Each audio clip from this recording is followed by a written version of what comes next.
시청자 여러분 안녕하십니까? 김동수입니다. 지금 현재 시점에서 볼 때요, 전 세계적으로 경제 상황이 침체 일로입니다. 지금 우크라이나하고 러시아 전쟁이 벌어지고 있지요. 또 이스라엘을 중심으로 해서 중동 전쟁이 벌어지고 있습니다. 여기에다가 지난 2, 3년 전에 팬데믹 사태 이후에 그런 좀처럼 회복되지 못하고 있는 상황이 전개되고 있고요.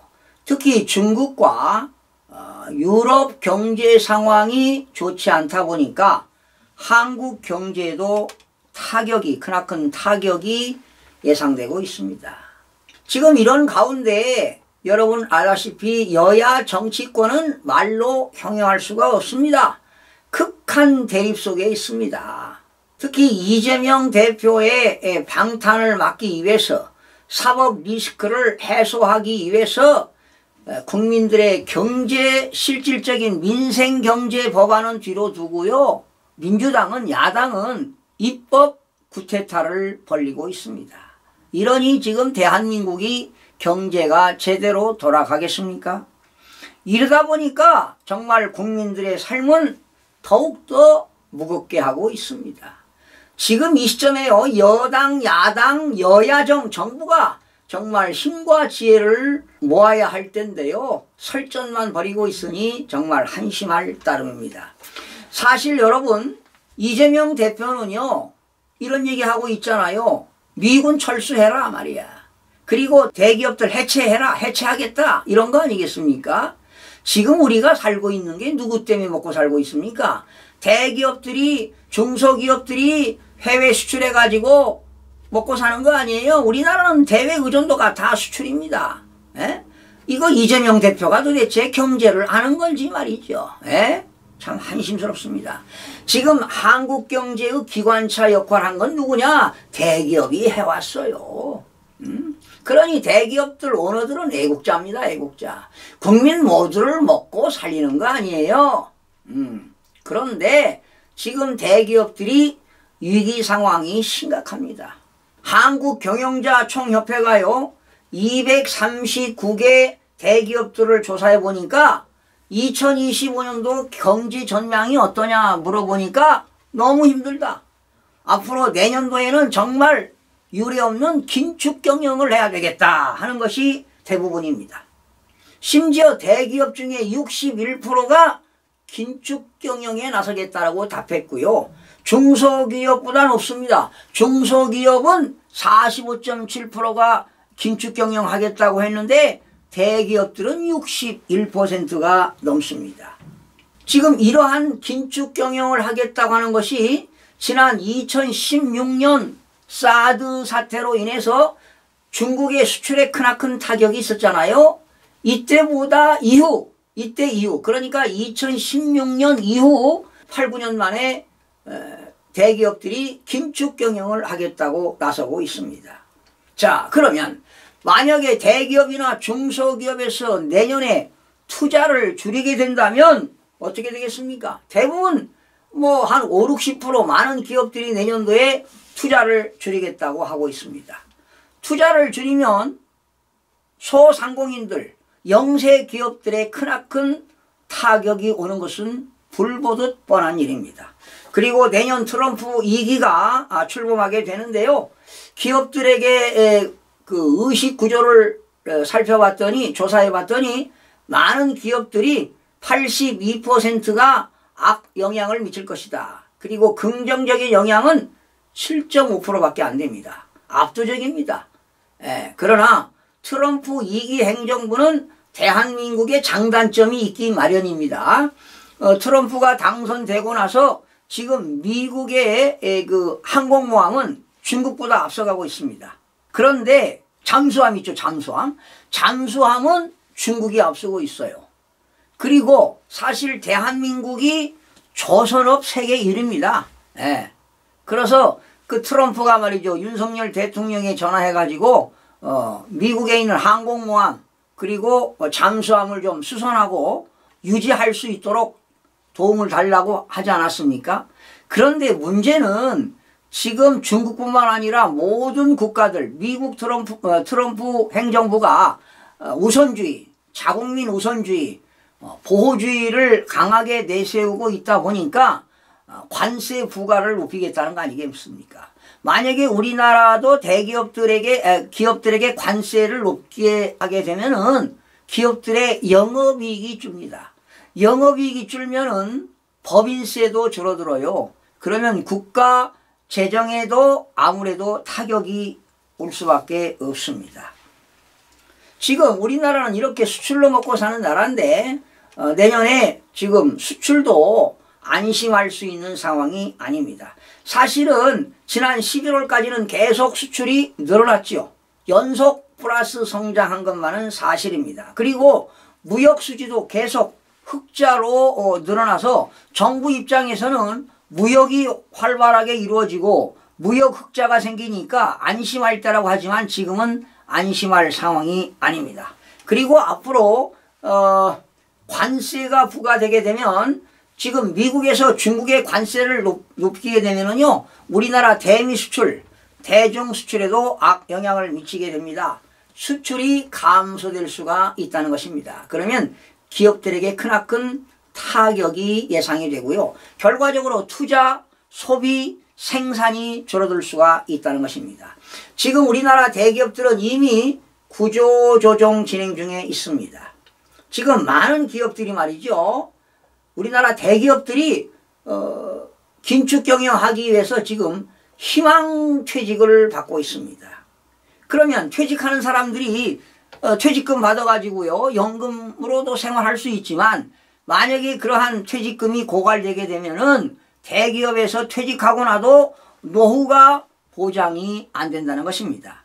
그나마 그 자금을 좀 가지고 있으면 다행인데 잘못 부동산 투자해가지고요. 상가 투자하고 잘못 꼬마 빌딩에 투자해서 이자를 변제하지 못해서 파산자들이 지금 급증하고 있습니다. 회생법원에 말이죠. 파산자가 지금 급증하고 있습니다. 자, 여러분, 내년에 대기업들이 투자가 급감하게 되면은요, 낙수 효과가 끊깁니다. 중소, 영세 기업들 경기, 고용에도 얼어붙게 됩니다. 여러분 보세요. 대기업들의 투자가 급감하게 되면 영세, 중소기업들이 어려워지지요. 그러면 생산, 소비, 투자가 이루어지지 않으면 고용까지도 크나큰 타격이 예상이 되는 것입니다. 그래서 지금 한국은행이요, 2025년도 경제성장률을 1.9%, 그리고 2026년도는 1.8%로 예상을 했는데 가면 갈수록 경제성장률은 떨어질 수밖에 없습니다. 그 이유는 인구가 줄어들고요. 지금 초고령사에 진입했고요. 저출산 아니겠습니까? 그러니 인구가 감소되게 되면 결과적으로 생산 가능 인구가 줄어들기 때문입니다. 심지어 경제협력개발기구 있죠. OECD가 한국의 국내 총생산 GDP가 갈수록 줄어들 것이다. 이런 보고서도 나와 있습니다. 지금 대한민국의 실물 경제 위기는 더욱더 심각합니다. 국세청 자료에 따르면요, 지난해 개인과 법인의 폐업한 사람이 100만 명에 육박하고 있습니다. 98만 6,487명이 폐업을 했습니다. 지금 지난해 폐업률은요, 2006년 관련 통계 집계 이후에 가장 최고치를 기록했습니다. 자, 여러분, 대한민국의 내수도 줄지요, 수출도 줄지요, 대기업들의 투자도 줄지요. 그러면 대한민국 경제 전 분야에 혹한기를 맞을 수밖에 없습니다. 그래서 정부는 기업이 활발하게 뛸 수 있도록 노력을 강화해야 할 것입니다. 그래서 규제 개혁도 하고 법적으로 제도적으로 지원이 필요한데요. 지금 무엇보다 국회가 문제입니다. 여야가 대통령 탄핵하겠다고 하고요.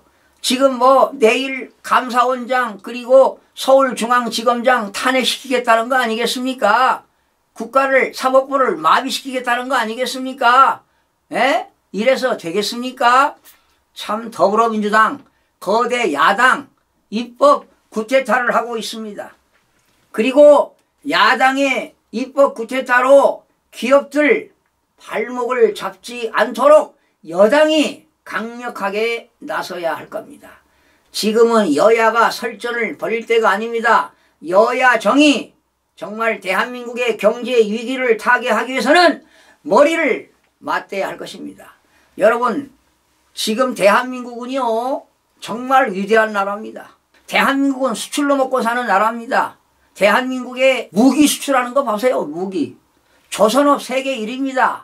IT 강국 국가입니다. 정말 대한민국 위대한 국가인데 여야정이 힘을 합쳐서 진짜 민생 법안을 만들고 기업들이 열심히 뛸 수 있도록 만들고 해외 외국에 수출할 수 있도록 기여하고 이러면 정말 미국 중국 못지않게 G2 국가로 발전할 수가 있습니다. 그러나 현재 지금 대한민국은 G7에 들어가지 못했습니다.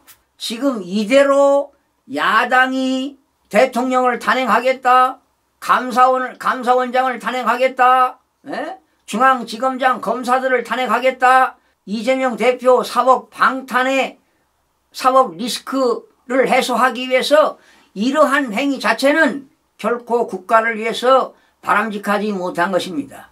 국회의원들은 국익을 위해서 일해야 되지 않겠습니까? 그런데 지금 대한민국의 상권 분립, 권력 분립이 무너지고 있습니다. 그것이 바로 지난 4월 10일 22대 국회의원 선거 부정선거로 이러한 일들이 벌어지는 것입니다. 현재 더불어민주당은 해체시켜야 될 것입니다. 그리고 더불어민주당의 171명 중에 무려 부정선거로 당선된 국회의원이 50명에서 60명에 육박하고 있습니다. 이래서 나라가 되겠습니까? 사법부는 이 검찰은요 국회를 국회의원들 중앙선거관리위원회에 서버를 압수수색해서 포렌식 가게 되면 부정선거를 밝힐 수가 있습니다. 부정선거를 밝히지 못하면 대한민국 미래는 없습니다. 2026년 지방선거, 2027년 대통령 선거가 끝나면 대한민국은 완전히 사회주의로 전락하게 됩니다. 그렇다면 자유민주주의는 사라지게 된다는 것을 우리 국민 여러분들이 알아야 할 것입니다. 시청해 주신 여러분 고맙습니다.